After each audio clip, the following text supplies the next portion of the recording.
है, ठीक है। चैप्टर तो ये इजी है, ठीक है, और स्कूलिंग चैप्टर बोलते हैं इसको। सुन लो, ठीक है। पहले ना हमें पढ़ना है एपी होती क्या है, किसको बोलते हैं अर्थमेटिक इक्वेशन, ठीक है। जैसे ना मैं यहाँ पर कुछ नंबर लिख रहा, ठीक है, जैसे मैंने ऐसे लिखा नेचुरल नंबर्स, ठीक है, ध्यान से समझते रहना, ठीक है। सेकंड में लिख रहा हूँ यहाँ पर इवन नंबर, ठीक है, नीचे मत बोलना पर देखते रहना, ठीक है। दूसरी तरफ मैं तीसरा लिखता हूँ यहाँ पर प्राइम नंबर, ठीक है, तीसरा लिखा मैंने प्राइम नंबर। फोर्थ वाला, ठीक है, फोर लिख देते हैं हम। एक और चीज लिख सकते हैं मल्टीपल्स ऑफ 7, ठीक है। ये पहले चार चीजें समझ लेते हैं, है ना। देखो नेचुरल नंबर क्या होंगे, 1 होगा, 2 होगा, 3 होगा, 4, 5, 6 और चलते रहेंगे आगे तक, ये होंगे नेचुरल नंबर, है ना। इवन नंबर कहां से स्टार्ट होते हैं, 2, 4, 6, 8, 10, 12, ये चलते रहेंगे आगे, चलते रहेंगे। अब चलते हैं प्राइम नंबर पे। पहला क्या होगा, 2 होगा, 3 होगा, फिर 5,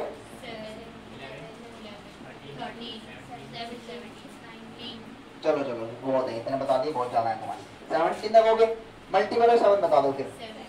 जीरो नहीं लिखूं, 7, 14, 21 नहीं तो आएगा, 35 और फिर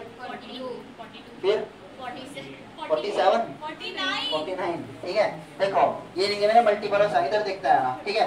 हमें पहले समझना है कौन सी एपी है और कौन सी नहीं है, ठीक है। एपी क्या होती है कि जो इन दो नंबर के बीच में गैप, क्या बात कर रहा भाई, मुझे पसंद नहीं है कोई बीच में बोल ले अगर, और खासकर जब ये बन रहा हूँ, ठीक है। मेरा मूड का पता नहीं होता कब खराब हो जाए। जो पुराने बच्चे इनसे पूछो, मेरा बायोडेटा देखो 1, 2 है और यहाँ 5 उदाहरण भी रखा हुआ है, ठीक है। 1, 2, 3, 4 देखो, इधर समझना, ठीक है। ये सारे कैसे नंबर है, नेचुरल नंबर है। ये कैसे नंबर है, इवन नंबर, ये प्राइम नंबर है, मल्टीपल ऑफ 7। और भी एग्जाम्पल ले सकते हैं, ठीक है। मैं और कोई एग्जाम्पल लेता हूँ रैंडमली। मैंने लिखा कोई सीरीज 2, 5, 8, 11, 17, 14 ले लेते हैं यहाँ पर, ये ले लेते हैं हम 19, ठीक है। और भी नंबर है, ठीक है। अब देखना ध्यान से, ठीक है। अगर मैं ना इन 5 सीरीज की बात करता हूँ, सीरीज एक तरीके की सीरीज का मतलब कि वेब सीरीज वाली सीरीज नहीं है, ठीक है। सीरीज का मतलब ये बीच में गैप चल रहा सभी है, ठीक है। अगर मैं इनके बीच की गैप की बात करता हूँ, ठीक है, तो कितना गैप आएगा इसके बीच में, 1 का गैप होगा। इनके बीच का गैप कितना होगा, 1 होगा। इनके बीच का गैप कितना होगा, 1। इनके बीच का गैप कितना होगा, 1। इनके बीच का गैप कितना होगा, 1। आगे भी 1 1 चलता रहेगा, ये होगा ना। कौन सा, ये तो रैंडमली लिख दिया मैं 19, मैंने कैसे लिखा हूँ, मैंने जानबूझ के लिख दिया 19, ठीक है। और मुझे पता है 19 नहीं आएगा वहाँ पर, तुम क्या सोचेंगे मुझे पता है। यहाँ पर कितना आएगा, 2 आएगा। इसके पीछे गैप भी देखते रहो, ठीक है। इसके पीछे गैप कितना आएगा, 2 आएगा। इसके पीछे गैप कितना आएगा, 2। यहाँ पर भी 2 आएगा, यहाँ पर भी 2 और चलता रहेगा, ये चलता रहेगा गैप आगे। इधर चलते हैं, यहाँ पर गैप कितना आएगा, 1 आएगा। यहाँ पर गैप कितना है, 2 है। यहाँ पर गैप कितना होगा, 2। यहाँ पर गैप कितना होगा, 4। यहाँ पर गैप 2 होगा, इसमें गैप कितना होगा, 4 चलता रहेगा, ठीक है। इसमें चलते हैं, गैप कितना होगा, 7। गैप कितना होगा, 7। अगले में भी 7 ही होगा, अगले में भी 7, सब में कितना आएगा, 7 ही आएगा, ठीक है। लास्ट में देखते हैं गैप कितना होगा, 3।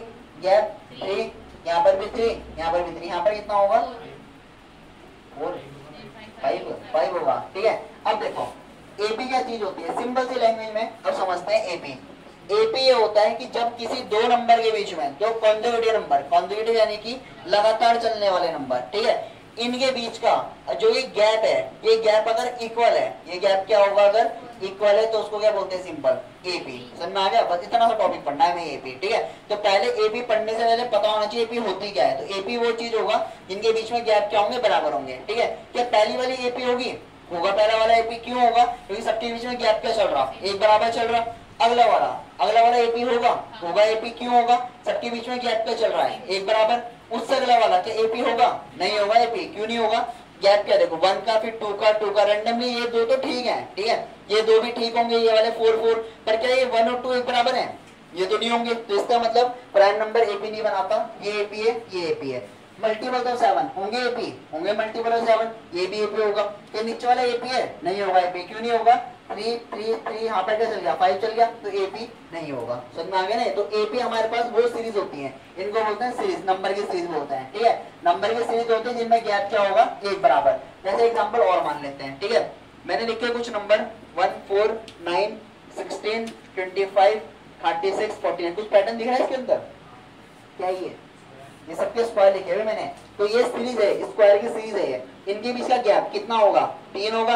इनके बीच का गैप कितना होगा? 5। क्या आगे निकालने की जरूरत है मेरे को? जरूरत ही नहीं है। क्यों नहीं है? क्योंकि अगर ये दोनों ही गैप अगर अनइक्वल है तो एपी होगा, ये एपी होगा ही नहीं। हमें आगे का निकालने की जरूरत ही नहीं है। वो तो फालतू की मेहनत होगी कि मैं इसका गैप निकाल रहा हूँ, उसका गैप निकाल रहा हूँ। जरूरत ही नहीं गैप निकालने की। क्यों जरूरत नहीं है? क्योंकि अगर यहाँ पर अगर अनइक्वल आ गए तो आगे अगर इक्वल आ भी जाए तो कुछ फायदा नहीं है। ठीक है, जैसे इसमें देखो, इसमें हर एक गैप बराबर ही चल रहा था। पहले 5 में क्या करते पूरा काम खराब कर दिया हमारा, तो एपी नहीं बनाए। समझ में आ गया नहीं? तो एपी सिंपल सा होता है कि जिसमें दो कॉन्जुगेटिव नंबर यानी लगातार चलने वाले नंबर के बीच में जो गैप होगा वो गैप क्या होना चाहिए? इक्वल होना चाहिए। ठीक है, तो लिखो एपीआर दो सीरीज।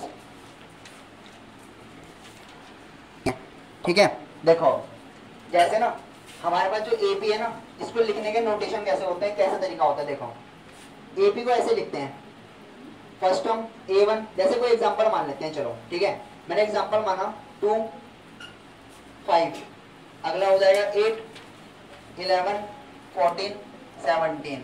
क्या ये एपी है? पहले तो ये बताओ, है ये एपी? फटाफट से बताओ। ये होगा एपी। क्यों होगा एपी? क्योंकि जो इसके बीच का जो गैप है ना, ये कितना आ रहा है? 3 का तो है।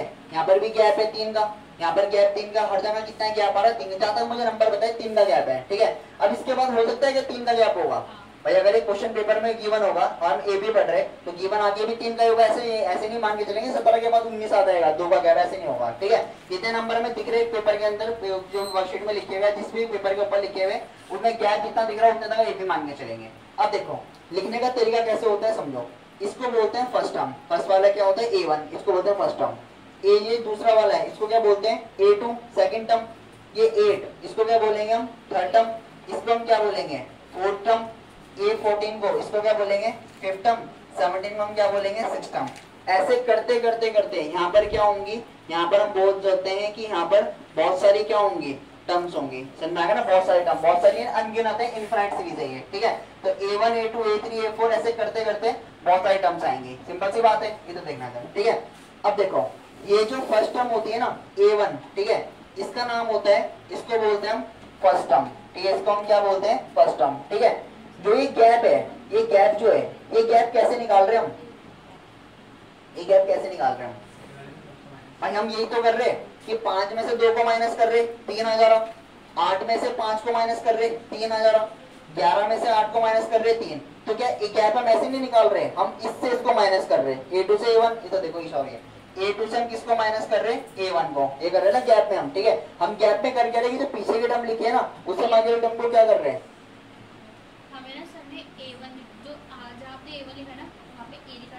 अभी पहले सुनते रहो पूरी बात। बीच में बोलो, तुम्हारे सामने सही लिखा है, मैं भी सही बता रहा हूँ, सुनते रहो पहले। ठीक है, अगर डैड वहां पहुंच जाऊंगा ना तो क्या होगा? कंफ्यूज, बिल्कुल। ठीक है, पहले सुनते रहो मेरी बात। ठीक है, मैं जानबूझ के टॉपिक लंबा लेके जा रहा क्या क्वेश्चन में दिक्कत ना है। ठीक है, वो तुम्हारे संग ने ठीक बोला कि ए बता दिया, बीच में ए बता दिया और डी बता दिया डायरेक्ट। ठीक है, हाँ मैं समझ गया, पहले सुनते रहो मेरी बात। ठीक है, A1 क्या होगा? A1 फर्स्ट टर्म होगी। ठीक है, और ये गैप क्या हो जाएगा? A2 माइनस A1, क्यों हम इससे से निकाल रहे हैं। ठीक है, क्या गैप ये भी तो हो सकता है? A3 माइनस A2 भी हो सकता है। तो गैप को हम क्या बोल सकते हैं? A3 माइनस A2 भी बोल सकते हैं। ठीक है, क्या मैं गैप को A6 माइनस A5 बोल सकता हूँ? ये भी बोल सकता हूँ। ठीक है, A6 में से A5 को माइनस। क्या मैं गैप को ना ऐसे बोल सकता हूँ? A7 में से A6 माइनस, ये भी तो गैप हो सकता है। मतलब उससे जस्ट पहले टर्म क्या करना है? जस्ट पहला माइनस करना है। ठीक है, क्या मैं गैप को ऐसे बोल सकता हूँ? A11 में से A10 माइनस, ये भी हो सकता है गैप। क्या मैं गैप को ऐसे बोल सकता हूँ? A22 में से A20 माइनस, क्या इसको बोल सकता है गैप? ये नहीं होगा गैप। क्यों नहीं होगा? क्या 20 से पहले क्या 22 से पहले क्या 20 आता है? 21 तो खा दिया हमने बीच में, तो इसका मतलब ये वाला क्या होगा? गैप नहीं होगा। समझ में आ गया ना? ये तो कभी भी एपी का ना गैप हमेशा शुरू से नहीं देखा जाता। जरूरी नहीं शुरू से, हम कोई से भी टर्म से उठा के देखेंगे हमें गैप बराबर मिलेगा। समझ में आ गया? ठीक है, दूसरी चीज, जो ये गैप होता है ना, इसी गैप को हम एपी की लैंग्वेज में हम इसको बोलते हैं कॉमन डिफरेंस। ठीक है, जो एपी होता है ना, इसको जो गैप होता है इसको बोलते हैं common difference, which is denoted by D. इसको हम डी से शो करते हैं। ठीक है, और डी का मतलब क्या हो गया? A2 माइनस A1, ये वाला क्या हो जाएगा? A2 minus A1। ठीक है, जो हमारी फर्स्ट टर्म होती है, इस फर्स्ट टर्म को बोलते हैं हम डिनोटेड बाय A। ठीक है, अभी अगर मैं डायरेक्ट लिख देता ना A, A plus D, A plus 2D, A plus 3D, सारा निकल जाता, दिमाग से कुछ समझ में नहीं आता क्या हुआ। ठीक है, तो हमारे पास A क्या हो गया? फर्स्ट टर्म हो गया। अब इतना याद रखो, A1 का मतलब फर्स्ट टर्म है, A भी फर्स्ट टर्म है। ठीक है, गैप जो होता है, गैप का मतलब क्या होगा? D होगा, और उसको बोलते हैं A2 माइनस A1। समझ में आ गया? ठीक है, उतारो पहले देखो हिंदी में पता नहीं मुझे हिंदी में क्या होती होगी, हिंदी में होती तो होगी भाई कुछ, पर हिंदी में मुझे पता नहीं, मैंने ना पढ़ी और ना आज तक पढ़ा है हिंदी में। देखो नेट पे देखो, नेट पे मिल जाएगी। इधर देखना, इधर आ जाओ, इधर आओ, ठीक है। देखो अगर ना मेरी बात सुनो, पहले हमने A1 A2 और A3 A4 A5 A6 ये सारी टर्म किसकी हैं, AP की हैं। ध्यान से समझते रहना मैं क्या समझाना चाह रहा हूँ, ठीक है। मैं तुम्हें फॉर्मूला क्रिएट करना बता रहा, फॉर्मूला रटा नहीं रहा, ठीक है, वरना भी तो मेरा काम तो 2 मिनट में खत्म हो जाता, फॉर्मूला बता के छोड़ देता मैं। A1 अगर ना समझो फर्स्ट टर्म किसी AP की फर्स्ट टर्म ना अगर 2 है, फर्स्ट टर्म कितना है 2 है, ठीक है, और उसके बीच का जो गैप है, ठीक है, गैप का मतलब क्या हो जाएगा, उसके बीच का जो कॉमन डिफरेंस है यानी कि D है, वो तुम्हें दे रखा है 4, वो कितना दे रखा तुम्हें 4 का 5 मान लेते हैं, ठीक है, 5 मान लेते हैं, 5 दे रखा। ध्यान से समझना, पहला नंबर कितना होगा 2 होगा, पहला नंबर 2 होगा, अगला नंबर क्या होगा, अगला नंबर क्या होगा 2 + 5 7 होगा, अगला नंबर क्या होगा 7 में दोबारा 5 प्लस करोगे 12 आएगा, अगला क्या होगा इसमें दोबारा 5 + 17, अगला क्या होगा 22, अगला क्या होगा 27, ये निकाल करोगे ऐसे करके। तो क्या ये कुछ ऐसे नहीं बना होगा, ध्यान से देखो, फर्स्ट टर्म को हमने अभी लिखा था मैंने कि जो ये A होता है ना, इसको हम क्या बोलते हैं, फर्स्ट टर्म को A बोलते हैं, तो फर्स्ट टर्म क्या है A, ये हो गया। ये 7 कैसा आया था, जब मैंने इस A में क्या प्लस किया, D प्लस किया, तो इसको बोलते हैं हम A + D, समझ में आ गया, A + D, ठीक है।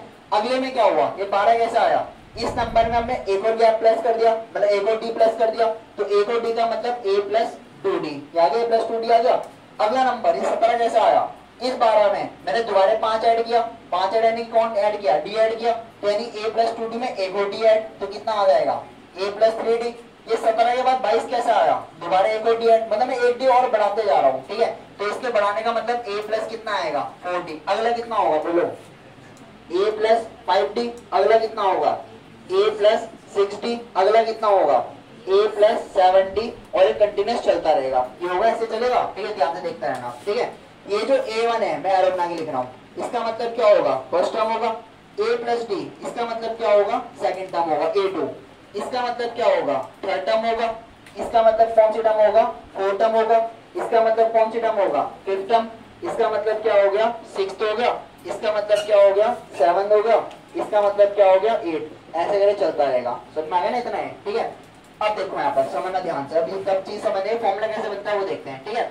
तो मैं एक चीज समझ में आ रहा कि अगर मैं ना फोर्थ टर्म को देखूंगा तो फोर्थ में D क्या है, एक कम चल रहा, अगर यहाँ 4 लिखा है तो D क्या हो गया 3 हो गया, अगर यहाँ पर 7 लिखा है तो D क्या हो गया एक कम हो गया, अगर यहाँ पर 6 लिखा है तो D क्या हो गया एक कम हो गया। तो अगर मैं इस AP के ना आगे में जाऊंगा, बहुत आगे जाऊंगा, और मुझे निकालना है 55, तो मैं 55 को ऐसे लिखूंगा A प्लस इससे एक D कम, यानी कितना आ जाएगा 54D। समझ में आ गया क्या लिखा मैंने, ठीक है। वैसे देखो 8 में देखो ना कितना है, 8 का मतलब क्या हो गया 1D कम हो गया, यानी कि अगर मैं 9 टर्म की बात करता हूँ जस्ट अगला कितना होगा A9, तो इसमें 8D और ऐड कितना आएगा A + 8D, ठीक है। ऐसे अगर मैं 19 टर्म की बात करूंगा, 19 में 1D कम, यानी कितना हो जाएगा A + 18D, ये हो जाएगा। ऐसे अगर मैं तुमसे 100 टर्म की बात करूंगा कितना हो जाएगा A प्लस यहाँ पर कितना लिखूंगा 99D, ये हो जाएगा। ऐसे अगर मैं तुमसे अगर 201 की बात करूंगा तो A प्लस इसमें कितना हो जाएगा 200D, ये चलता रहेगा ना ऐसे। तो यहीं से क्या होता है फॉर्मूला क्रिएट होता है जिसको हम बोलते हैं AN, ठीक है। अब ये AN क्या है समझते हैं, पहले फॉर्मूला समझते हैं। देखो AN, यहाँ पर एक चीज समझ में आ रहा कि जो ये नंबर लिखा होगा ना, ये नंबर क्या हो गया एक कम हो रहा, हर फॉर्मूले में 19 है तो 18 हो गया, 9 हो गया तो 8 हो गया, 55 है तो 54। तो AN कुछ ऐसे लिखा नहीं जाएगा, AN = A प्लस एक एन क्या हो गया कम हो गया और D ये बनेगा। ये क्यों बना देखो 100 में क्या हो गया 99 कैसा आया होगा, मैं इसको ऐसे क्यों लिख सकता हूँ A प्लस 100 में से 1 गया तो भी तो 99 आया होगा ये, और जहाँ पर ये 100 लिखे गया वहां पर ही 100, तो हमारे पास फॉर्मूला कैसे बनता है ऐसे बनता है फॉर्मूला, ठीक है। अब चॉइस तुम्हारी है, या तो रटो इसको या जैसे मैंने समझा उसको समझो, ठीक है। ये लिखाने में मुझे सिर्फ 2 से 3 मिनट लगते हैं, मुझे 20 मिनट नहीं लगते। ये 20 मिनट क्यों लगे मुझे, मैं तुम्हें समझा रहा हूँ कि फॉर्मूला बनता कैसे, समझ में आ गया ना ये, ठीक है। क्योंकि ना क्वेश्चन जो आएंगे ना, क्वेश्चन टिपिकल क्वेश्चन आते रहेंगे, सम वाले में सम में और डिफरेंस में तो कंफ्यूज हो गए। क्वेश्चन तो पेपर में क्या इजी आएंगे, कोई दिक्कत नहीं है, पर पेपर के बाद एनडीए वगैरह भी आते हैं क्वेश्चन, ठीक है। एनडीए का भी तुम 10th क्लास में हो और कभी सोचो आगे एनडीए सबको पता होगा क्या चीज होती है, ठीक है। लड़कियों का भी हो गया, ठीक है। अगर तुम सोचोगे ना जाके तो वहां पर ना ये सब बेसिक क्वेश्चन आता है, वहां से फॉर्मूले से काम नहीं चलेगा, ठीक है। अगर तुम्हें सब चीजें बताइए तो समझ में आ गया ना। अगर हम कोई सी भी टर्म निकालेंगे ना तो डी क्या हो जाता है, एक कम हो जाता है। तो वैसे अगर मैं यहाँ पर एन निकालूंगा तो एन पे क्या हो जाएगा, एक कम यानी कि n-1, ठीक है। उदाहरण इधर देखो, ये जो हमने लास्ट में फॉर्मूला बनाया ना an equal to a plus n-1, ये होता है क्या समझो देखो। जैसे ना मेरी AP है, सुनना ध्यान से, A1 क्या होता है, फर्स्ट टर्म होगी, अगली टर्म क्या होगा, A2 होगा, A3 होगा, A4। क्या इस AP का कहीं ना कहीं पे एंड तो होगा ना, कहीं ना कहीं पे एंड होगा। तो जो एंड होता है यानी कि एंड टर्म बोल दो या क्या बोल देते हैं लास्ट टर्म, जहां पर वो खत्म हो रहा, इसको बोलते हैं AN। समझ में आ गया AN का मतलब क्या होता है। तो किसी भी AP के जहां पर खत्म हो रहा हो, या तो उसका लास्ट स्टेशन बोल दो या लास्ट टर्म बोल दो या एंड टर्म बोल दो, उसको हम क्या बोलते हैं AN, ठीक है। तो इस फॉर्मूले में ना जो ये AN है, इस AN का मतलब क्या होता है, उस AP की लास्ट टर्म या कोई पर्टिकुलर टर्म भी बोल सकते हैं। पर्टिकुलर टर्म का मतलब समझाऊंगा अभी क्या है, ठीक है। ये जो A लिखा है इस A का मतलब क्या है, ये तो हमने पहले भी पढ़ लिया। इसका मतलब क्या होगा, AP की शुरुआत वाली टर्म यानी पहली टर्म, ठीक है। D का मतलब क्या होगा, इस D का मतलब है गैप, और इस गैप को हम क्या बोलते हैं, कॉमन डिफरेंस। कैसे निकाला जाता है, A2 माइनस A1, इससे इसको माइनस करके ये हो जाएगा ना। क्या हम A4 माइनस A3 भी निकाल सकते हैं, वो तो निकाल सकते हैं, वो भी गैप होगा, ठीक है।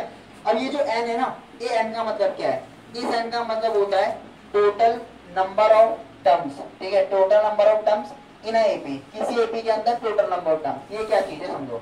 जैसे मैंने समझो, देखो मैंने ऐसे बोला कि ना तुम सारे बैठ रहे, ठीक है। मैं ऐसे गिना कि फर्स्ट टर्म ये है, first second third fourth, fourth ये होगा, fifth six seventh eight nine ten, ऐसे मैं गिन रहा हूँ, ठीक है। तो यानी कि सबसे लास्ट में कौन, सब से मान लेते हैं कि 18 नंबर है, सबसे लास्ट 18 नंबर पे है, ठीक है। तो जो 18 टर्म होगा ना, 18 टर्म जो होगा वो हमारी क्या कहलाई जाएगी, AN कहलाई जाएगी। और अगर मैं AN की बात करूंगा, AN तो होगा लास्ट टर्म, n की बात करूंगा, n क्या टोटल नंबर टर्म, तो मैंने कितना गिना 1 2 3 4 5, तो यानी इसका मतलब n की वैल्यू कितना आ जाएगा 18। समझ में आ गया ना, n का मतलब है टोटल नंबर टर्म। जैसे एक टर्म, दो टर्म, तीन टर्म, चार टर्म, 5 6 7 8 9, जितने भी टर्म्स आएंगी उसका मतलब क्या होता है, n हो जाएगा उसका मतलब, ठीक है। तो हमारा AN का मतलब क्या होगा, पर्टिकुलर टर्म भी बोल सकते हैं, लास्ट टर्म भी बोल सकते हैं, ठीक है।